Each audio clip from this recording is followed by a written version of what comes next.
O gece tek bir hedefim vardı, korsanı yakalamak. Fakat her geçtiğim kasaba, her yeni yol ayrımı bana aynı gerçeği fısıldıyordu. Ben onu takip ettiğimi sanırken, belki de peşimden sürüklenen bendim. Lastik kavşağındaki eğri işaretleri yoldan bana ihtiyacım olan yönü verdi ve arabam gitti.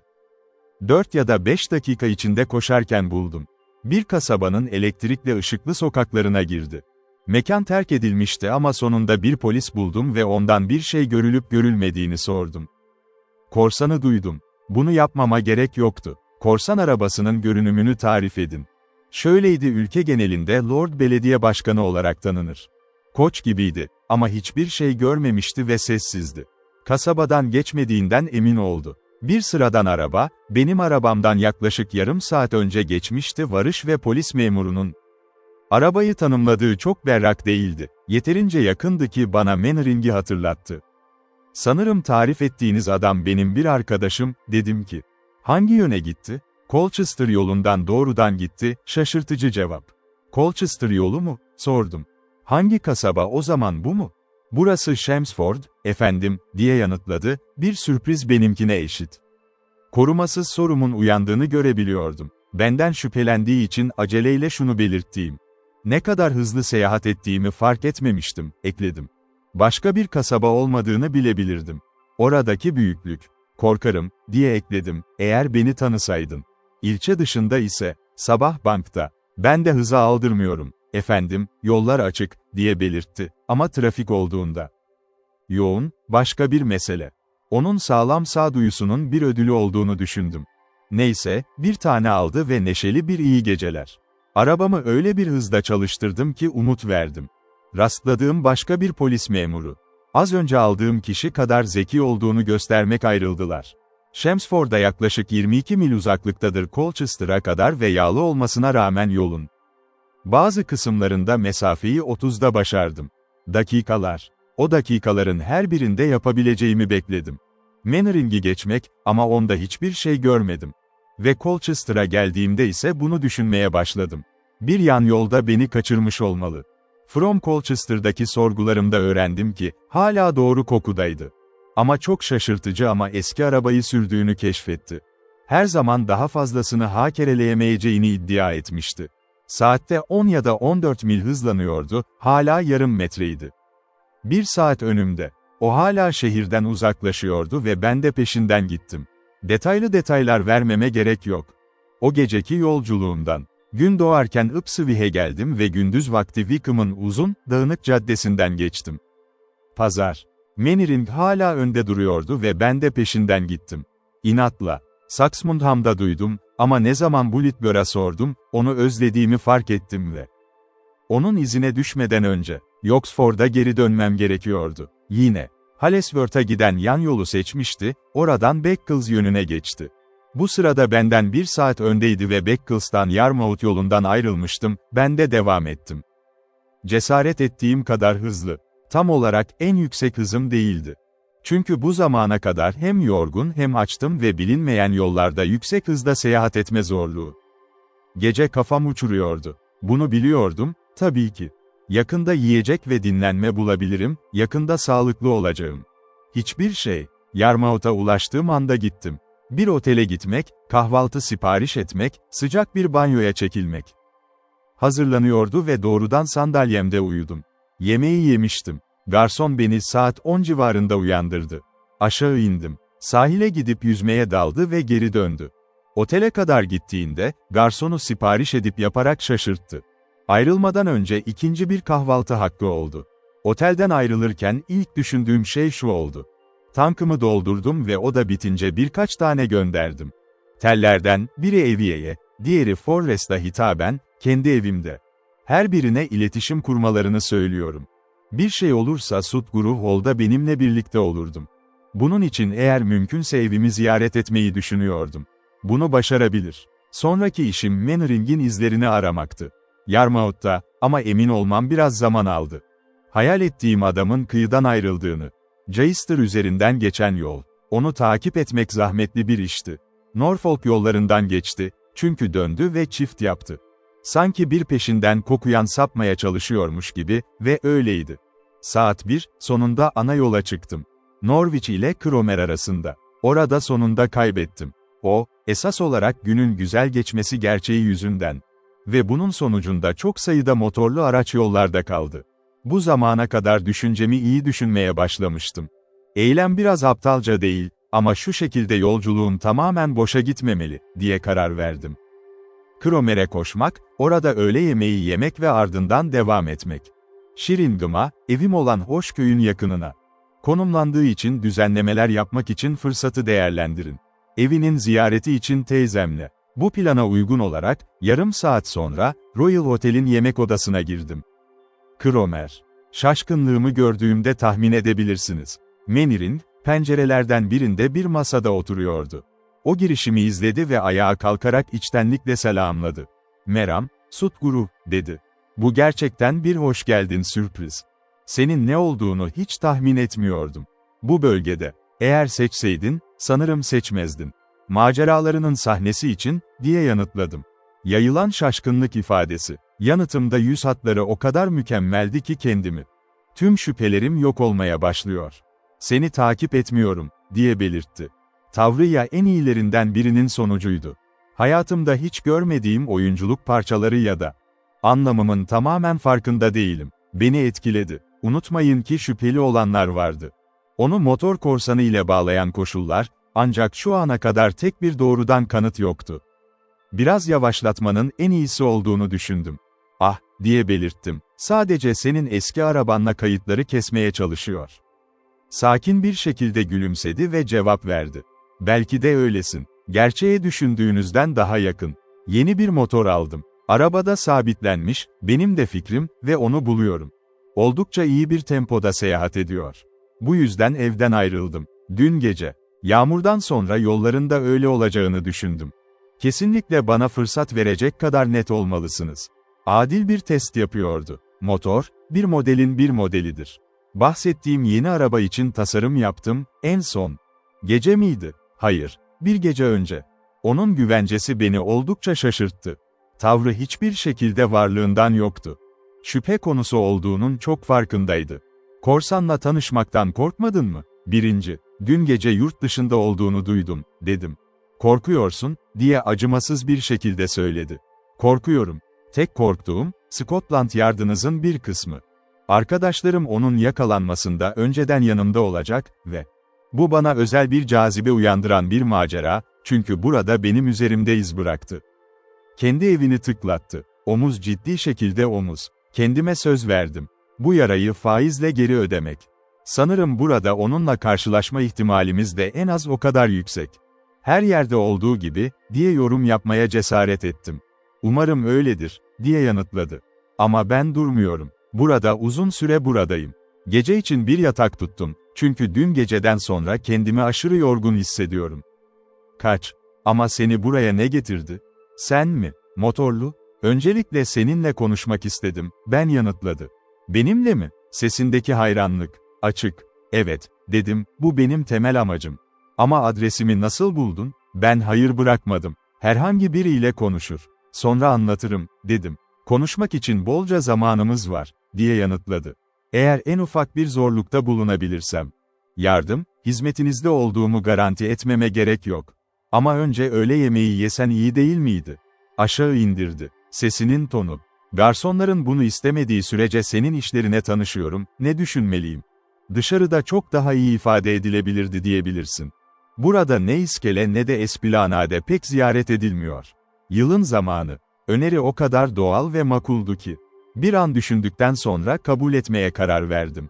Yemek boyunca sanki rahat sohbet etti. Bir şeyin olma ihtimali en ufak bir şekilde yoktu. Her zaman olan dostluğu kesmek için. Görünüşte aramızda vardı. Konuştukça o kadar kafam karıştı. Görgü kuralları öyleydi. Doğal, o kadar korkusuzdu ki benim için bu tamamen imkansızdı. Motor ile öğle yemeğinde oturduğuma inanmak. Korsan. Nasıl öğrendiğimi öğrenmek için çok meraklıydı. Cromer'e gelme niyetini anlattı ve ben ikna edildim. Önceki geceki deneyimlerimi ona anlatmak için. Birinci, ben de hikayeleri anlatırken yüzüne dikkatle baktım. Korsanların kurbanları. Oldukça ciddi bir şekilde dinledi, değil.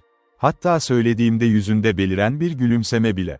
Yaşlı kadının sunduğu saçma resimlerin ona ve iki hizmetçisi, gülecek bir şey değil, diye gözlemledi. Yani, Raskal, dikkatini sınırladığında yeterince kötüydü. Erkeklere, ama şimdi onlara vermeye başladı. Kadınlara karşı merhamet hak etmiyor ve ben yapabildiğimde yoluna düş, hiçbir şey bulamaz. O zaman gerçekten avda katılmayı mı umuyorsun, sordum. Evet, dedi. Sırrımı sana açıyorum. Burada St. Stevens'teki evimde, sadece istediğim bir arabam vardı. Tamamlanması için küçük bir detay. Biliyordum. Aylarca, eğer o detayı verebilirsem, vermeliyim. Hatta St. Korsanlar. Aylarca bunun üzerinde kafamı zorladım. Bir hafta önce aklıma bir fikir geldi. Ben çözdüm. 1. Dün gece ilk kez denedim. Bu kanıtlandı. Başarılı ol. Ertesi gün ben de katılacağım. Motor korsanın peşinde, yani Scotland Yard'ın arkadaşım acele etmez, çok kalacak. Hangi gücü kullanmayı düşünüyorsun, sordum. Benzin, güldü ve cevap verdi. Bir ay önce kimseye söylemezdi, ama bugün buna gerek yok. Gizlilik, çizimlerim tamamen depozitoya hazır. Patent ofisi, yani kimsenin engelleme ihtimali yok. Ben, peki, nedir, dedim ki. Henüz kimseye söylemeni istemiyorum, dedi. Ben başımı onaylarken devam etti, yeni motorum tamamen yeni bir ilke üzerinde. O, sıvının genleşmesiyle çalışan bir türbin motorudur. Hidrojen, ne? Nefesimi tuttum. Fikir o kadar yeniydi ki. Kavrayamadım. Elini kaldırdı, kontrol etti. Dudaklarıma gelen sorular başladı. Hayır, soru sormayın, lütfen, çünkü, eğer siz sorarsanız, cevap vermeyeceğim. Bu arada, sen, varlığımı nasıl öğrendiğini henüz anlatmadın. Burada, sorgularım sırasında bunu anlattım, Chelmsford'da, böyle bir insan olduğunu anlamıştım. Kendisi kasabadan geçmişti, ki bunu belirlemiştim. Onu geçmeye çalışarak, Chase çok sert olacaktı. Takip ettiğim için beni sinirli bir şekilde tebrik etti. Güçlerini kazandığım için pişmanlık duyduğumu ifade ettim. Daha erken ortaya çıkabildik, böylece bir ırk ve öğle yemeği bittiğinde, ben, hiçbir şeye hiç olmadığım kadar inandığım kadar. Hayatım, onun hiçbir bağlantısı yoktu. Korsan, yine de, ben de mücadeleye kararlıydım. Evinin ilan ettiği etki konusundaki konuda. Üzerine baskı yaptı, böylece yemek bittiğinde. Otelden birlikte çıktık ve önden bakarak iskelenin neredeyse boş olduğunu söyledim. Ben de yolu gösterdim. Uzak uç, tam bir açıklama yapmaya kararlı. Yürüyüşümüz sırasında sessizdi. Ben de öyleydim, çünkü öyleydim. Konuyu en iyi nasıl tanıtacağımızı düşünerek. Böyle oldu, işi bana kolaylaştırdı, çünkü bulduktan sonra. Rahat bir koltuk ve sigara yakarak ona döndü. Benle. Şimdi, yaşlı dostum, senin üzerinde ne var, sakıncası mı? Söyle. Ona tam ve dürüst bir şekilde her şeyi anlattım. Evinin bana onunla ilgili bahsettiğini ve ben de kararlı olduğumu ona uyararak bitirdim. Bana verdiği hakkı kullanarak onu korumak. O beni dikkatle dinledi ve biri düşünebilirdi, hatta sempatik bir şekilde. Bitirdiğimde oturdu. Bir süre sessiz, sonra, gözlerimin içine bakarak, dedi.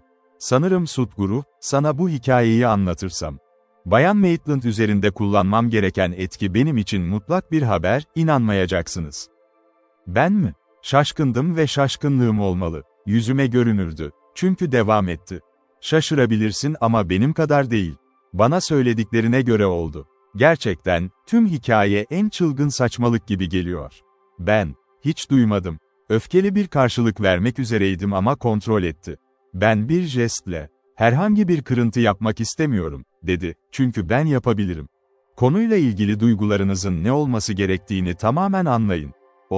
Ben, senin kadar değil, haksız bir şeyi tolere ederdim. Sizin tarif ettiğiniz gibi müdahaleler. Sadece ayrıca konuyu söylemeniz gerekirdi. Ama ben, çünkü sen çok daha iyi bileceksin. Devam etmek için, ne demek istiyorsun? Nefesimi tuttum. Başka ne var ki, hiçbir şeyi boşa harcamayacaksınız. Bayan Maitland için tıbbi tavsiye almadan önce bir süre, cevap verdi. Üzerime gri bir dehşet çöktü hissettim, öyle bir dehşet ki dilimi bağladı. Evinin, benim evim, olabileceğini düşünmek. Deli olduğunu kanıtla. Yine, benim, düşünceleri, çünkü güven verici bir şekilde söyledi. Davayı çok ciddiye almamalısınız. Bayan Maitland oldukça gergin bir mizaca sahiptir ve Sanırım histeriye yatkın biri. O zaman, ayağa kalkıp omzuma vurdu, neşeli bir nefes al, manzara, Sudguru. Doktorunun ona 11 bahse girerim. Evliliğin tam bir, iyileştir. Sesi o kadar samimiydi ki, içgüdüsel olarak elini tuttum ve o da tekrar tutuyorum. Konu yeniden ele alınmadı ve yürürken, otele döndüğümde, tamamen emin olmuştum. Hiçbir zaman tek bir şüpheye yol açan bir söylenemez bir serseri. Zihnime girmesini, hele ki onu barındırmasını işte. Onu otel kapısında bıraktım ve aramaya çıktım. Arabamla Sudguru Hall'a gitmek için yolculuğuma devam ettim. O, süpürdüğümde ondan ayrıldığım yerde hala ayaktaydı ve bana elini salladı. Yüzünde bir gülümsemeyle. Varış noktama saat 5 civarında ulaştım ve umuyordum, varışımı bekleyen bir telgraf. Yazıyordu, çok daha iyi. Benim için endişelenme. Ama seni uzun süre bırakamaz. Bolca sevgi. Zihnim çok rahatlamışken, bunu başarabildim. Dikkatimi teyzemle paylaş, o dolu, beklenmedik gelişimin sebebi. Ve aynı derecede faaliyetlerimin tam bir anlatımını istiyorum son 6 ay. Bu süre zarfında bana temin etti. Özellikle başarısızlığım nedeniyle görevlerimi büyük ölçüde ihmal etmişti. Nişanım hakkında onu yeterince bilgilendirmek için. Evinin telgrafını okuduktan sonra hemen başlamak için sabırsızlanıyordum. St. Albans için, teyzem de aynı derecede endişeliydi, ben Sudguru'da geceyi geçirmeliyim. Ve konuyu tartışıyorlarken, ikinci bir telgraf geldi ve mesele çözüldü. Zarfı yırtıp okudum. Cromer'da motorlu ile karşılaşın. Başarısız olmayın. En önemlisi, Forrest. Mesaj Liverpool Street'te teslim edilmişti saat 4:50'de ve ne olmuş olabilir diye merak ettim. Forrest'in Norfolk'ta bulunmasını gerektiriyordu. Vardı. Ama spekülasyon yapmanın pek bir anlamı olmadı ve ben de karar verdim. Mümkünse, teyzemin merakını doyurmak. Maceralarımdan gerçekten etkilenmişti. Ben bunu paylaşmanın uygun olduğunu düşündüm ama o ihmal etmedi. Ev sahibi olarak görevlerini ve buna rağmen görevlerini yerine getirdi. Saat 2 civarında bol bir öğle yemeği yediğim gerçeği, 7 dakikadan kısa bir süre sonra. Erken akşam yemeğini o sağladı. Evden ayrıldım. 8'den kısa bir süre sonra ve sabırsızlığım nedeniyle. Cromer platformunda 10 dakika beklemek zorunda kaldım. Trenin gelişi. Motor istasyona yaklaşırken Forrest'in arabasını gördüm. Bir arabanın penceresinden kafa dışarı fırlatıldı ve tren durmadan önce kapıdan atladı ve yanımda oldu. O, alışılmadık derecede heyecanlıydı ve selamlamama cevap vermeden, sessiz bir el tutuşuyla dışında, dedi ki, "Mannering'den bir şey gördün mü?" "Evet, neden?" diye yanıtladım doğrudan. "Öğle yemeği yedim bugün, onu. Royal'da duracak. Bu biraz şans," diye yanıtladı dedektif. "Hadi," ve benden önce ilerlemeye devam etti. Bariyerin içinden geçti. "Ne oldu?" Onu yakalarken sordum. "İstasyon sahasında. Onun tutuklanması için bir emrim var ve bunu istiyorum en erken zamanda uygulamak, hepsi bu." Cevap verdi. Kulaklarıma neredeyse inanamadım. "Ne oluyor da neden?" sordum. "Ne için olmalı?" dedi Forrest. Dokunuşla sesinin tonunda alaycı bir ifade vardı. "O, motor korsanı olamaz. İmkansız. Beni bu kadar tamamen kandıramazdı," diye bağırdı. "Gelecekte umduğum her şeyi riske koyacağım ve şu anda sahip olduğum her şeyin yanı sıra, ama öyle," dedi dedektif kararlılıkla. "Ama zaman kaybetmemeliyiz. Beni otele götür." Tartışmaya hiç durmadan atladım. Arabaya döndük, Forrest yanıma oturdu ve biz de. "Kraliyet, arabayı bırak ve benimle gel, belki senin yardım," dedi, girişte dururken. Otel. Durduğum anda fırladı ve hızlı bir şekilde koştu. Merdivenleri yukarı çıkar. Bir hamalı salondaydı ve ona Forrest döndü. "Burada duran bir Bay Mannering'i görmek istiyorum, hemen ve duyurulmak istemiyorum," dedi. Adam ofise doğru yürüdü ve dönen katipin sorgulamasında şu açıklandı. "Mannering 1 saat önce ayrılmıştı." "Sola mı?" dedi Forrest, çenesi düştü. Adım attı. Ofise kendisi geçti, ama bunu öğrendi. Mannering gece için bir oda ayırtmıştı, öyleydi. Akşam yemeğinden sonra faturasını çağırdı, ödedi ve kendi faturasına çıktı. Motor, değişikliğine dair hiçbir sebep vermeden, planlar. Forrest otelden çıktı, kaşları ağır bir şekilde diye düşündü. Onu takip ettim. Arabaya bindi ve yerime otururken ona kısa bir şekilde sordum. "Nereye?" "St. Albans," diye yanıtladı benimle eşit kısalıkla. Kendi ve daha fazla sorum olmadan yola çıktık. Biraz risk almakta sakınca yok, dedi hemen sonra. Oraya ne kadar çabuk varırsak o kadar iyi olurum, memnun oldum. Sonra, koltuğunda geriye yaslanarak bana söylememi istedi. Mannering'in varlığını nasıl öğrendiğimi, Kromer ve beni inandırmak için söylediklerini. Korsan ile hiçbir şekilde bağlantılı değildi. Yani biz hala orta hızda koşuyorlardı, ona kısa bir şey söyledim. Önceki geceki maceralarımın tarihi, öncesi. Ama ilerideki yolun açıktığına karar vermiştim ve maskemi yüzümün üzerine çekerek. En yüksek hız ve konuşma imkansız hale geldi. Forrest şapkasını gözlerinin üzerine çekti ve döndü. Kulaklarının etrafındaki palto yakasını, görünüşe göre yerleşti, uyumaya. Yarım saat içinde Norway'in ışıkları önümüzde parıldı ve gevşemem gerekti, hız. Forrest hemen sohbete devam etti, ayrıldığımız ve beni sorguladığımız nokta. Mannering'in bana söyledikleriyle yakından ilgiliydi. Tekrar neyin olduğunu anlamaya çalıştım. Onu arama emrini çıkarmaya ikna etti, ama o yapmadı. Merakımı tatmin ederek, bunun daha fazlası olduğunu ilan ederek. Önemli, ona söyleyebileceğim her şeyi bilmesi. Önce, öğrenme ihtimalim çok düşük görünüyordu. Hiçbir şey yoktu, çünkü kısa süre sonra Norway'i geride bıraktık ve Deptford ve Newmarket'e giden yolda tam hızla hareket ediyordu. Süpürürken hızımız sadece hafifçe yavaşladı, köyler arasında ve sürekli tüt diye güvenerek. Yolumuzu açmak için boynunun sürüncesini kullandı. İlerlememiz, küçük Pokemon'a ulaşıp ayrılana kadar kesintisizce. Attleborough kasabası 5 ya da 6 mil arkamızda, Forrest'e bir fırsat verildi. Bu da onu çok rahatsız etti. Acelesinin nedenlerini bana anlatıyordu. Bu arada, şunu belirtebilirim ki, bu fırsat beni neredeyse elinden almaya başladı. Kimseden ya da ondan bir şey duyma ihtimali. Dudaklarını bir daha açmadan, bir süre boyunca. En yüksek hızda aniden bir tıslama sesi duyuldu. Ani bir kavanoz ardışıklığı ve araba şiddetle döndü, neredeyse devrilecekti. Her iki molamda da CM yaptım ve şans eseri araba devrilmedi. Tahmin ettim. Ne olduğunu ve anlamama gerek yoktu. Bir ışık emin olmak için, dokunma duyum beni bilgilendirdi. Arka lastiğin pankek kadar dikleştiğini. Yaralanmanın hafif olmasını umuyordum ama umutlarım yarayı incelediğim anda soldu. Lastik eğri ve sivri bir demir parçası aldı ve onarılamaz şekilde zarar görmüştü. Hiçbir yama işe yaramadı. Başka çaresi yoktu. Sadece lastiği değiştirmek gerekiyordu. Yeni bir tane. Neyse ki, yedek bir tane ile hazırlıklıydım. Dış kapak ve iç tüpler ve, mırıldanarak lanet olsun, kabanımı çıkardım ve işe koyuldum. O zaman ve bana iyi bir saat sürdü. Görevi tamamladığım, arabayı yeniden çalıştırırken keşfettim ki, bir talihsizlik daha başımıza gelmişti. Ya da şu nedenlerle lastik gittiğinde arabanın zıplaması ya da daha fazlası. Muhtemelen ani uygulama, ayak kırılması nedeniyle. Kriz geçirmişti ve şanzıman o kadar yaralanmıştı ki. Arabayı 7 ya da 8 milin üzerinde yürütemiyordum.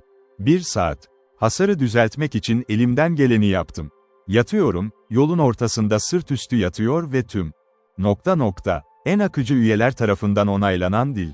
Otomobil kulübü, bu tür durumlarda kullanılmak için, ancak tamamen sonuç olmadı.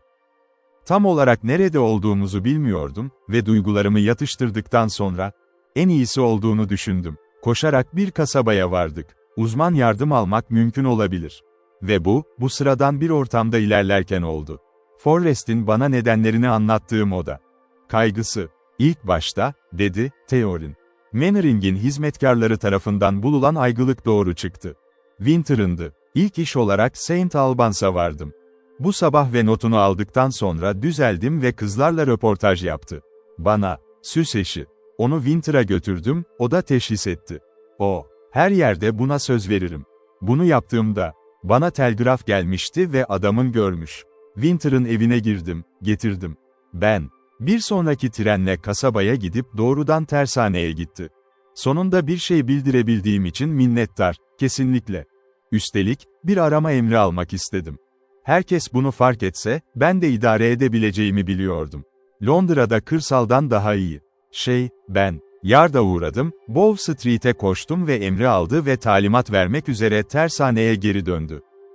Hizmetimde olan birkaç adamımız, oradayken bir başarının detayları ortaya çıktı. Bu da korsanın diğer tüm hareketlerini Shadow Sanırım Mannering'den bahsettin, Miss Maitland'a gideceğini söyledi. Şöyle dedi. Tüm İngiltere ondan bahsederdi. O öyle dedi, diye şüpheli yanıtladım, ama o öyleydi, heyecanlı. Muhtemelen hatırladığı haklıydı, geçti, dedi. Eğer daha fazla kanıt istense, arkadaşını motor korsanı ile buluştur, o sözler yeterli olurdu. Bildiklerim sızdırırsa, korsan yarın halkın zihnini onun olduğundan daha fazla dolduracak. Geçmişte bile yapılmıştı. Dün sabah, 6 dakika içinde. Sandringham'ın kilometrelerce uzağında dayandı, tereddüt etti, ben. İsim anmamalı, bir şey söyledi. Diyelim ki, August Personage. Kral mı? Ağladım. Bir yüce kişi, dedi Forrest sertçe, gündüz vakti gibi. Hepsini duymak ister misin? Hevesle sordum. Sana her şeyi anlatabileceğimi bilmiyorum. Çünkü, şu ana kadar sadece yarda bağlı detayları biliyorum. Ama hikaye benim ne yapabileceğimi sağlayacak kadar eksiktir. Şimdiye kadar başarısız oldum. Yani arkadaşımız Mannering'in gerekli kimliğini tespit etmek gerekiyordu. Ve, garip bir şekilde, bunun nedeni keskin güçler, gözlem tarafından sahiplenilmiş. Yüce kişi, diye hatırlattım, küçük bir şey, kötü niyetli bir şekilde tereddüt etti. Forrest güldü. Kesinlikle haklısın, bu kez puan aldın, diye yorumladı. Sonra hikayesine devam etti. Çünkü August Personage'ın keskin gözlem güçleriyle, beni şaşırtan tek noktaya parmağımı koymak, yani, Mannering'in bunu nasıl başardığı şüpheden kaçmak için. Bu basit bir numaradır. Çok basit, içinde, nasıl göz ardı ettiğimi hayal bile edemediğim bir gerçek. Uzun zamandır böyle bir olasılık. Ama duyacaksınız. Bana anlatılan gerçekleri ve kendiniz değerlendirin, şeffaf anlamlarla kandırıldık. O yaramazın tarafından. Sizin gibi Ağustos kişiliği muhtemelen farkındaydı. Sandringham'da kalıyor. Birkaç gün önce, bir tur atma alışkanlığı haline gelmişti. Yollar iyi durumda olduğunda arabalarından biri, sadece şoförüyle birlikteydi. Bu sabah, 11'den kısa bir sonra geleneksel koşuya başladı. Hunstanton'da dairesel bir tur yapma niyeti. Burnham, Docking ve Birchham'a döndü ve geri dönüş. Öğle yemeği. Bu amaçla gerçekleşmedi, çünkü öncesinden beri. Hunstanton'a ulaştığında korsan ortaya çıktı. Ve her zamanki gibi arkadan yaklaşarak. August motoru. Ağustos sürücüsü ilk başta. Yaklaşan arabanın herhangi bir haberi vardı, ama sadece hayal ediyorum. Sürücünün onu tanıdığını ve biraz hissettiğini. Geçişte incelikle, eliyle işaret etti. Yabancı bir şekilde devam edecek. Ne şaşırmıştı. Yabancı yüksek sesle arabasını durdurmasını söyledi. Döndü. Böyle bir cesaret alan cesur kişiye bakmak, haksız özgürlük ve hemen kimle gözlemlendiği. Başa çıkmak zorundaydı. Korsanın elinde bir tabanca vardı, bu da. Ağustos başına doğru saldırıldı. Ağustos yüzü. Öfkeyle kızarmış ve küçümseyici bir şekilde arkasını dönmüş. Çağrıya hiç dikkat etmedi. Korsan bundan sonra 2 el ateş etti, neyse ki hiçbiri, August. Ne şoföre değil, lastiklere. Arka tekerlekler. Hedef iyiydi, lastikler bitti, bir kez ve August Personage. Jantlar o kadar rahatsız edici ki bunu arzu eder diye düşündü, durmalı. Yabancı yanlarında duruyordu, şoför ise. Yerinden kalktı, kendini. Saldırganın boğazı, Ağustos efendisi elini kolunda. Hayır, dedi, başka bir araba kolayca bulabilirim. Ama şoförümü değiştirebileceğimi bilmiyorum. Bunun üzerine korsan şöyle dedi, sanırım efendim, var. Yorumunuzda o kadar çok bilgelik var ki, benim ihtiyaçları için. Neredeyse alışılmış ücretimi bırakmaya meyilliyorum. Senin durumunda. Soğukkanlılığı hiç olmamış. Yüce kişilik. Bir an için onu terk etti, tereddütlü bir şekilde cevap verdi. Bir sabah keyfini elimden almıştı. Bana öyle geliyor ki, artık özel bir değer kalmadı. Senin alacağın için. O zaman, efendim, diye yanıtladı serseri, şüphesiz olacaksınız. Hemen kaybolmamı memnuniyetle kabul ettin. Ağustos ceplerinin içeriği mi? Ağustos kelimesi kullanmıyordu, ama bir kelimeydi, bu da onun kişiliği tanıdığını gösteriyordu. Kurbanının, yüce şahlık omuzlarını silkti ve, ceplerini ararken sadece bir şey bulamadım, sadece, sigara kutusu ve bir düğme. Soğukkanlılığını göstermek için, sadece belirtmek gerekir ki, ikincisini ürettiğinde. Makale içtenlikle güldü ve şoföre dedi. Umarım eklemek için bir şeyin vardır. Cebindekiler yoksa bu çok hevesli beyefendi. Ön lastiklerimizi de arka lastiklerimizi mahvedecek. Şoförün elinde biraz gevşek altın, gümüş bir kibrit kutusu vardı. Ve 1 saat, ve bunlar üretildiğinde, konuşma. Yine de her zaman koruduğu kayıtsızlıkla, August Personage dedi ki, bu sefer hiçbir şey bulamadım korkarım, Bay Korsan. Çünkü sözüme inanarak, senin için yapabileceğim en iyi şey budur. Korsan eşyaları aldı. Sonra şapkasını kaldırdı. Ağustos kelimesini aldığım kadar, dedi. Bu unutulmaz toplantının hatıraları ve bu sözlerle bir kolu çekti ve hızla gözden kayboldu. Vay canına, mırıldandım. Adamın cesareti şu, neredeyse inanılmazdı. Ama gözlemlerden bahsettin. Ağustos mağduru tarafından yapılmış, evet, dedi Forrest. Şoför de çok fazlası. Bir şey fark edince sinirlenmişti ama efendisi değildi. O 4 şeyi gözlemledi. Birincisi, korsanın bir adam olduğu, yaklaşık 6 feet boyda. Manning onun boyunda 5 feet 11 çeyrek çoraplar, diye belirttim. İkincisi, saçlarının siyah olduğunu. Üçüncüsü, sağ elinin tırnakları, ganimetini aldığı çiviler, ısırıldık. Kimlik neredeyse kusursuz hale geliyor, ben kesildi. Dördüncüsü, arabanın başlangıçta 2 koltuklu olması. Tono gövdeli bir araba, ama koltuk ayarlanmıştı. Arkasına ve kapot, metal plakalarla çevriliydi. Kano pruvasına dönüşür ve birbirine cıvatalanır. Öyle bir şekilde ki onlar bunu yapabilecekleri izlenimini veriyordu. Kolayca çıkarılabilir. Neden, diye devam etti dedektif, ben. Korsanların bu kadar bariz bir çözümünü düşünmemişti. Gizemli kaybolmaları hayal bile edemiyorum. O kara bayrak tüccarlarının o zamandan beri uyguladığı numara. Kaptan Kidd'in günleri. Sessizdim. Sadece kendi kendime hayran kaldım. Körlük. Sonra aklıma bir bahane geldi. Sonuçta, diye belirttim, onu sadece, karanlık. Forrest hikayesini yeni bitirmişti ki, ışıklar Deptford gözlerimizde parıldıyordu. Son tren gitmişti. Sakinlerin hepsi içerideydi, yatakta. Ve işte oradaydık, kırık bir arabayla mahsur kalmıştık. Düzeltecek bir yol yok. Forrest umutsuzluğa kapılmazdı, ancak biraz zorluktan sonra başardık. Yerel polisin yardımıyla, motorlar hakkında her şeyi bildiği bilinen bir adamı bulduk. Evet, başta biraz huysuzdu. Ama ona sunduğum teşvik, şanzımanı doğru ayarlamaya çalışmak ve rahatsız edilmekten doğan tiksintisini dağıtmak için yeterliydi. Güzellik uykusunda. Neyse ki yerel itibarı makul bir temele dayanıyordu. Çok yetenekli bir tamirciydi. Ve işi nasıl yapmaya başladığı bana büyük umutlar verdi. Arabanın her zamanki gibi çalışacağını söyledi. Artık bitti. Ve beklentilerim karşılandı. Onarımları 1 saatten kısa sürede tamamlamıştı. Ben ödedim ve ihtimal diye 10 dakika uyanık kalmasını istedim. Bir kez daha çöktük, sonra ona sürenin geçtiğini, kendi evine dönme özgürlüğüne sahip olduğunu, yatağına gidebileceğini söyledik. 10 dakika beklese de beklemese de bilmiyorum. Çünkü o zamanlar Newmarket'in yarısına kadar gitmiştik. Karanlıkta, 2 ay önce gündüz vakti bile cesaret edemezdim. Ve doğrudan Saint Albans'a doğru ilerliyoruz. Devam ettik, antik kasabaya tam da kuşlar ilk gri ışıkla çitlerin arasında cıvıldamaya başladığı an. Erken şafakta ulaştık. Saint Albans'ta polis karakolunda durduk. Kapıda bir adam bekliyordu. "Bir haber var mı?" diye sordu Forrest. Adam başını salladı. "Nereye götüreceğini biliyor musun?" diye sordu yoldaşım. Adam başını salladı. "Hadi eve gidelim," dedi Forrest bana. Aracımı bahçeme tıkarken, düşmeli diye düşündüm. Gece boyunca o koşulun gerginliği, her an bir şeyin çökeceğini bekliyordu. Muazzamdı. Ve gerginlik anında rahatlamış halde titreyerek titredim. Kendi kapımda kilit anahtarını sığdıramadığımı fark ettim.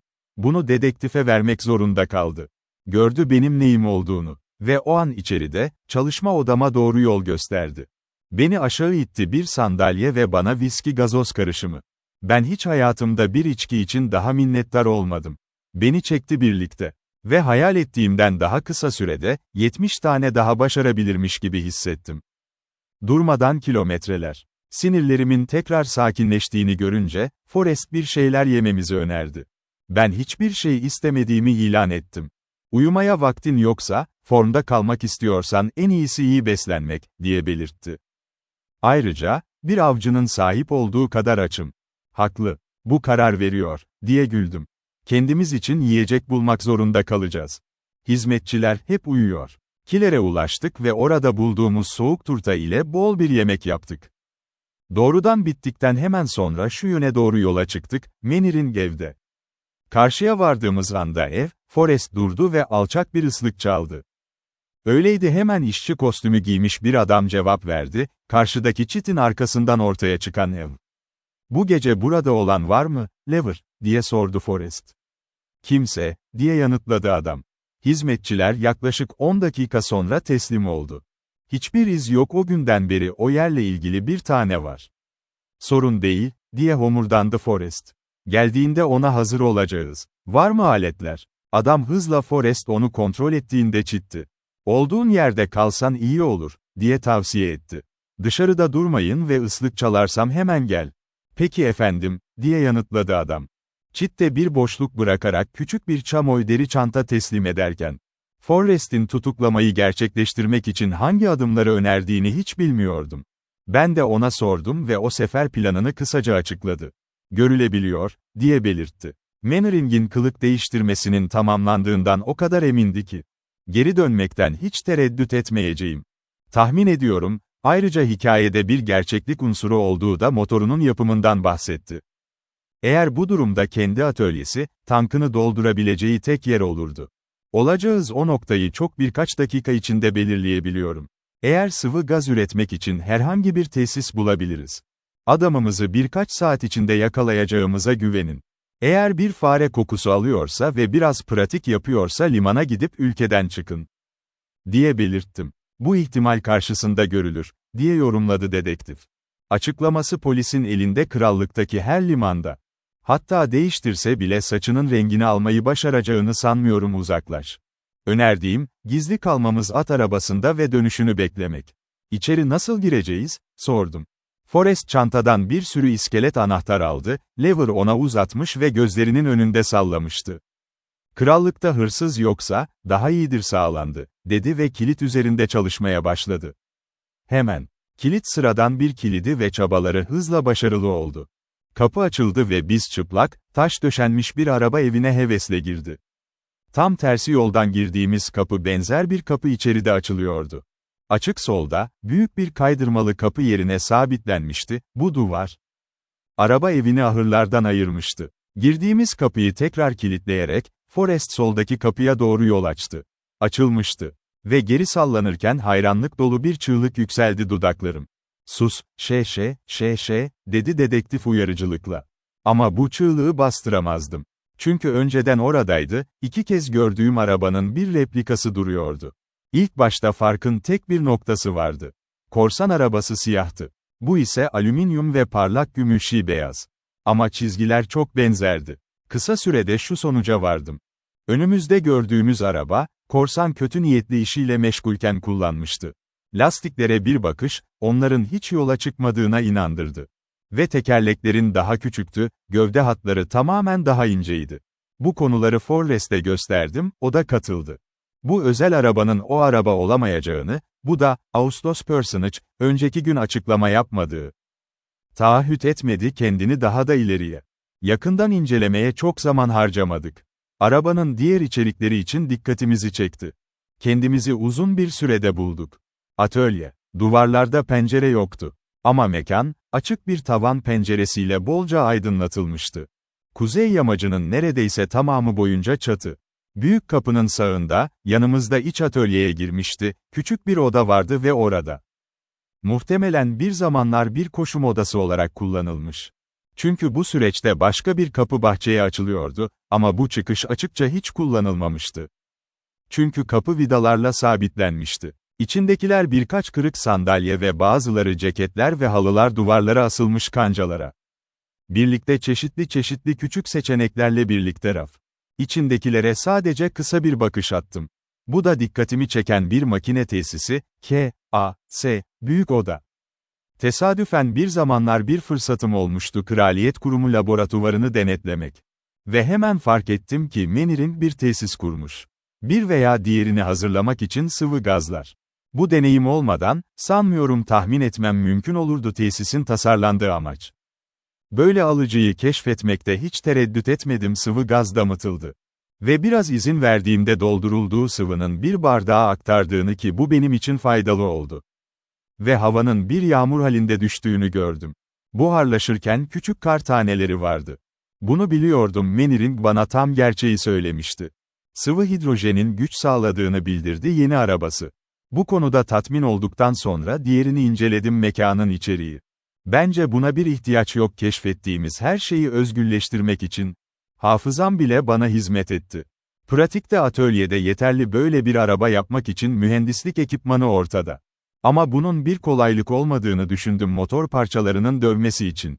Yine de, Forrest'a belirttiğim gibi, hiçbir şey yoktu, tüm bu keşiflerde hikayenin gerçeğini olumsuz etkiler. Manning bana inşaatla meşgul olduğunu söylemişti, korsan arabasını geride bırakacak bir araba. Ama bu konuda herhangi bir teori dinlemiyordu. O hikayeyi jüriye anlatabilir, dedi. Cebinden bir çift kelepçe çıkardı ve onları birbirine tıkırdattı. Sonra araştırmaya başladı koşum odasının içindekiler. Ben ise yeni arabayı ve dikkatlice incelemeye başladı motorlar. Ancak tüm mekanizma çok yeniydi bana göre, bunun yöntemini ancak tahmin edebiliyordum, çalışıyordu. Ancak fark ettim ki, sürüş ve direksiyon dişlisi, kendi arabamdakinden çok az farklıydı. Kollar ve tekerlek tarafından kontrol edildiği sürece. Kırıntılar özellikle güçlü görünüyordu. İşte sadece 2 kişilik oturma alanı vardı. Ve değerlendirme tankın arkasında monte edilen büyüklüğünden Manning'in koşulları düşündüğüne karar verdim. Bu mesafeler onun için büyük talepler oluşturacak sıvı gaz tedarikine sahiptir. Bu keşfi yaptığım anda Forrest'i duydum. Heyecanlı bir fısıltıyla bana sesleniyor ve karşıya geçiyor onu. Büyük bir ilgiyle düşünürken buldum. Kirli bir ip parçası. "Bak buraya, Sutguru," dedi. Bu parça o zaman beni bu kordon ile sardığı bir iple beni gölete bıraktı. "Bunu bununla karşılaştırın," o ayaklarının dibinde duran bir bobini tekmeledi ve "bana söyle. Aynı değiller." İkisini de inceledim ve sonuca vardım, Forrest'in varsayımında doğru olduğunu söyledi. Sonra, montaj sandalyelerden birini karıştırmaya başladı, çöpler rafa yığılmıştı. Bir an sonra zaferle, ama sakin bir tonla, bir başkası bir delil parçası. Ve yerinden inerek bana bir kutu kartuş verdi. Etikete bir bakış yine de, görünüşe göre yeterliydi. Cebinde tekrar aradı ve mermiyi çıkardı. Bu durum Tauster'daki zavallı kurban için ölümcül olmuştu. Onu bir fişekle karşılaştırdı ve memnuniyetle bir homurtu. "Sanırım yakında yeterince şey elde edeceğiz onu asmak için, kanıt," diye mırıldandı. O zaman bir Shadow yüzüne geçti. "Ne cehennemli bir aptal, daha önce şüphelenmedim," dedi ve sabırsızca arkasını çevirdi. Kartuş kutusunu yerine koydu, rafa durmadan önce. Sistematik incelemesini yeniledi odanın geri kalkankı içeriğinin için. Arama başka bir şey açıklamadı ve sonunda vazgeçti. Tüm bu süreçte biz de tespit etmeye tetikte olmuştuk, yaklaştığı hakkında bize bilgi verecek. Herhangi bir ses. Manning'in arabası. Ama dakikalar geçti ve büyüdü. Saatlerce işaretsiz kaldı. Yaklaşık 5 inç olmalı arabaya girdiğimiz sabah ve saatimin yanında neredeyse 10 olduğunu görünce. Başladım, Manning'in bir şekilde onu tehdit eden tehlikeyi uyarıyordu. Ben önerdim, Forrest'e saklandığımız yerden ayrılsak daha iyi olabilir, ama bunu kabul etmedi. Bu binadan sadece onun yanında olacağım, başka bir yerde yakalandığını duymazsam. İnatçı bir şekilde ilan etti. Aynı zamanda, izin verme, seni tutuklu. Evie'yi görmek için çok istedim, belki de görebileceğini düşündüm, benim için endişeleniyor. Ama pek sevmedim Forrest'i Manning'le tek başına başa bırakmak fikri, geri dönmesi durumunda. Ancak ilk arzum zafer etti, bu yüzden Forrest'i kapıdan çıkmaya ikna ettim. Söz verip mümkün olduğunca kısa sürede geri dönmek için. Önce albayın evine aceleyle gittim ve bir sevgili kızla kısa bir röportaj.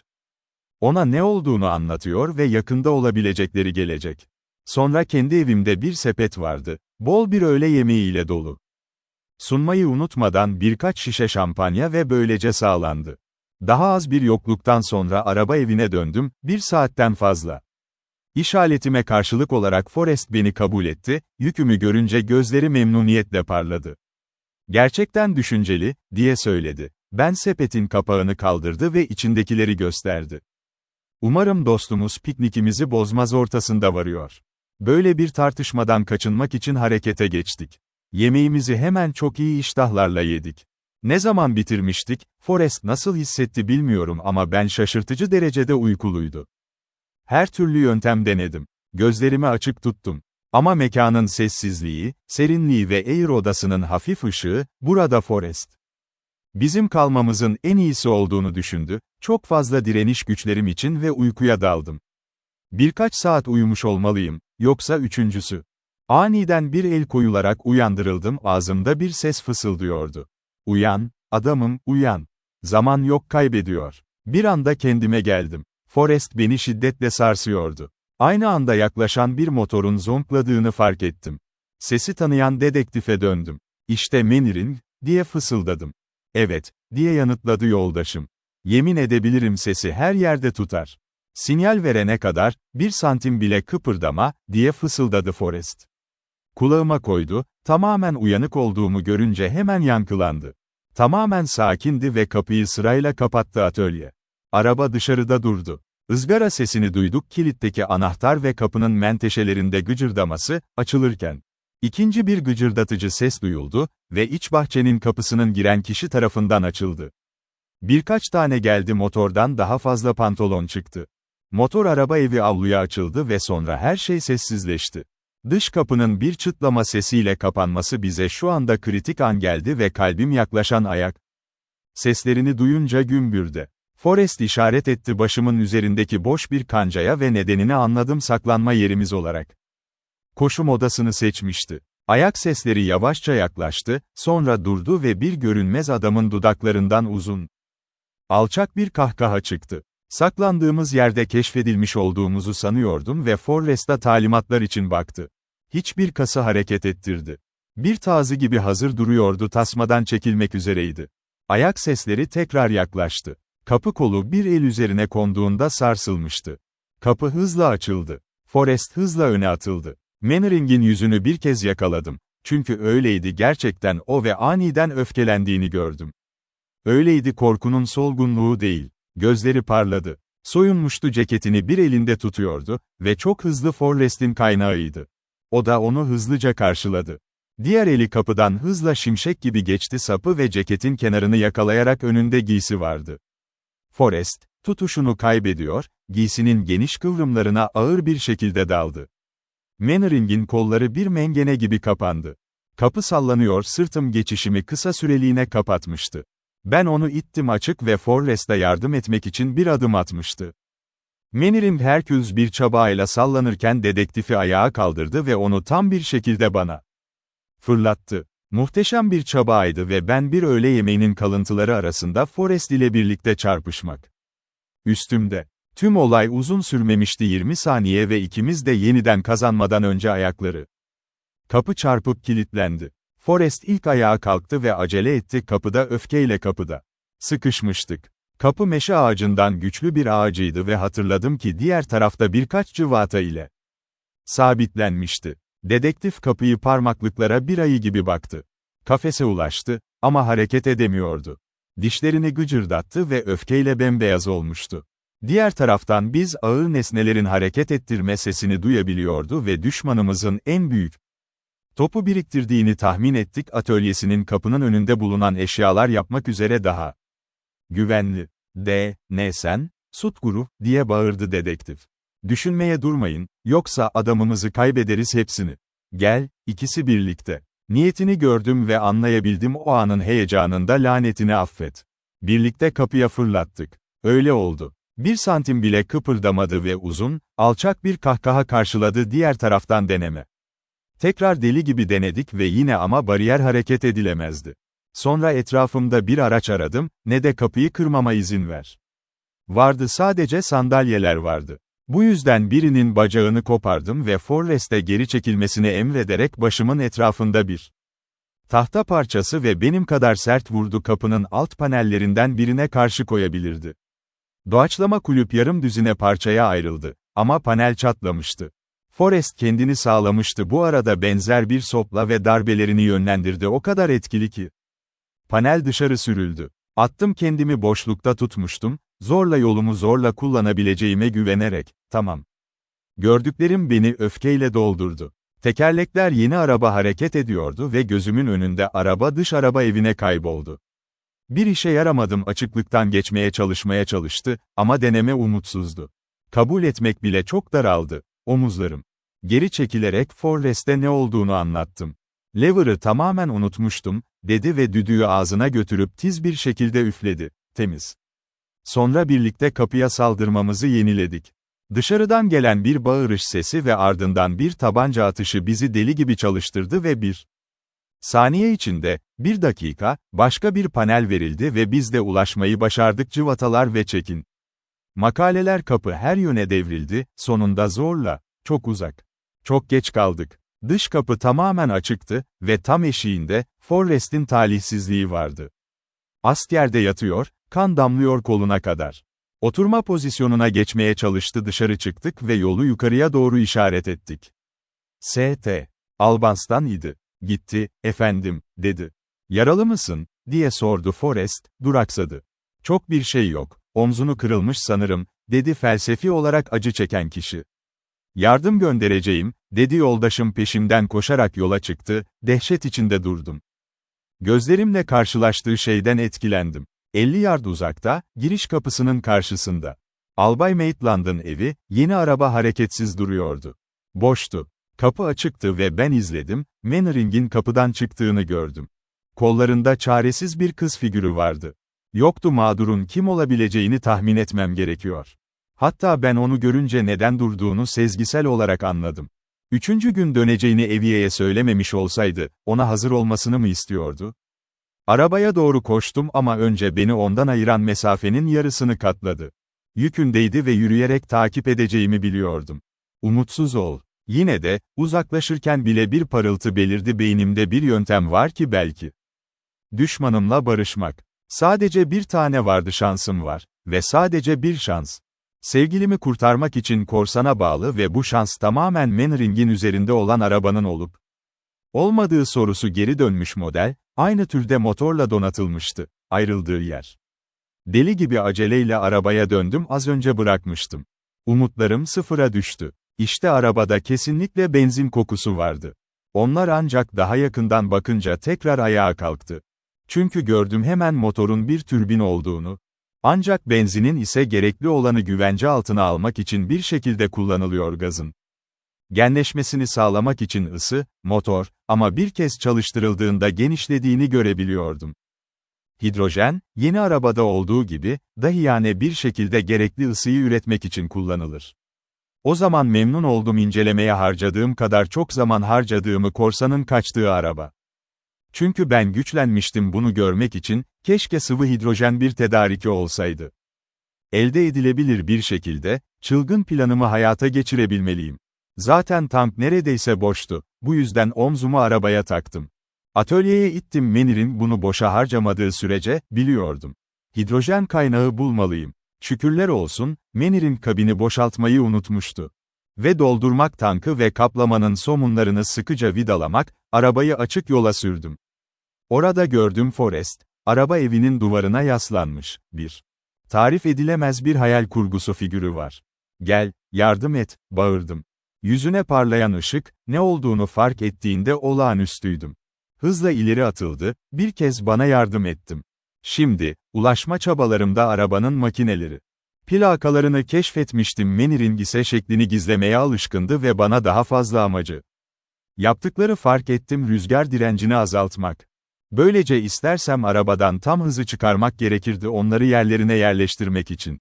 Hemen çalışmaya başladım. Çeşitli bölümleri birleştirir, Forrest ise onları koparır birlikte. İşte zenciler gibi çalıştık. Ve gerçekten öyleydi. Neredeyse tamamlandığında meraklı bir ses aşağıdan aşağı indi. Esinti. Başımı kaldırdım ve şaşırtıcı bir şekilde korsanı gördüm. Bir kez daha yaklaşıyordu. "Bak!" Heyecanla Forrest'a bağırdım, ama onu uyarmaya gerek yoktu. Korsan yaklaştıkça, hala daha yakındı. Her an onun gelip teslim olmasını bekliyordum. Ama öyleydi, çılgın bir umut.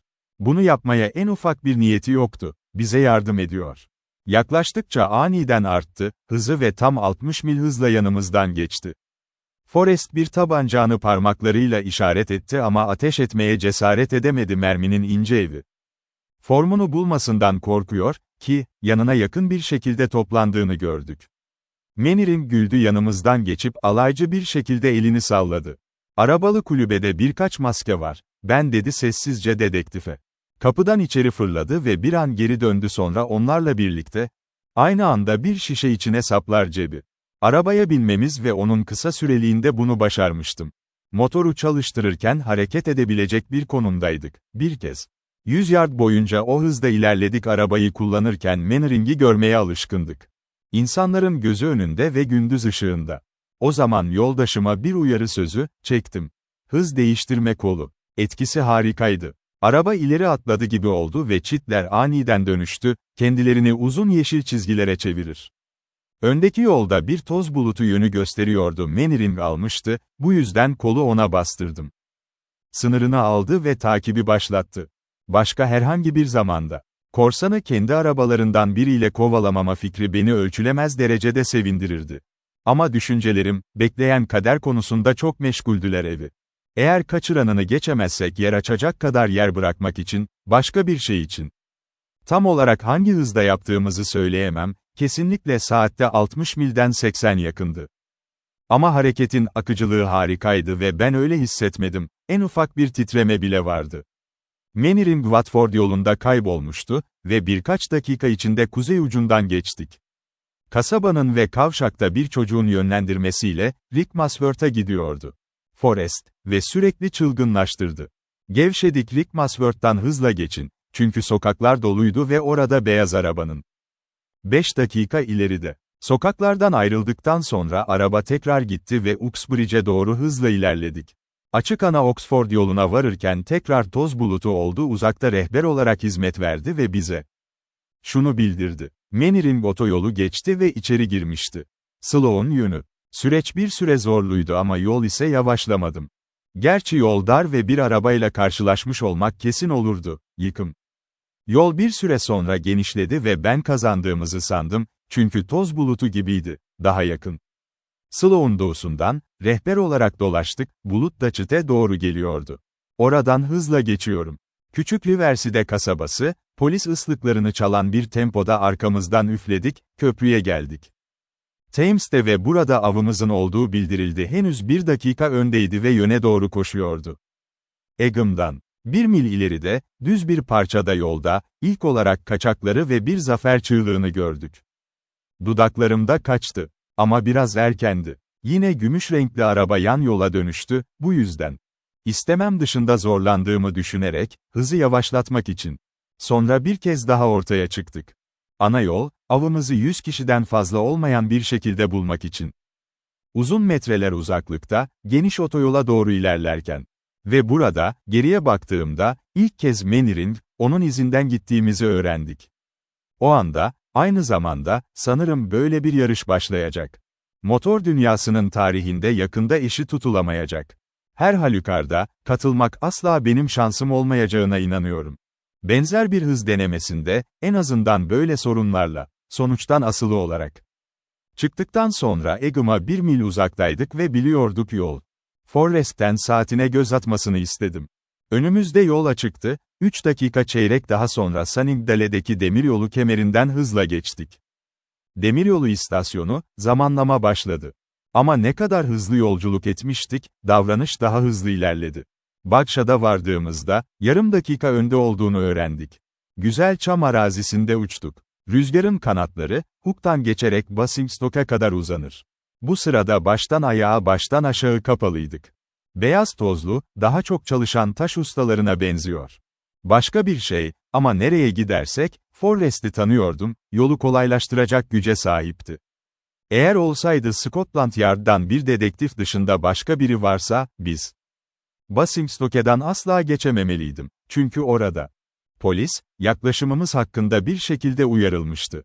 Yolun karşısına büyük bir vagon çekti, böylece tamamen ilerlememizi engellersek. Kısa sürede bir kenara çekildi, Forest rozetini gösterdi ve bir kez daha uçtuk, batıya. Yani Whitchurch ve Andover üzerinden geçiyoruz. Kazalardan nasıl kurtulduğumuzu bilemem, açıkla.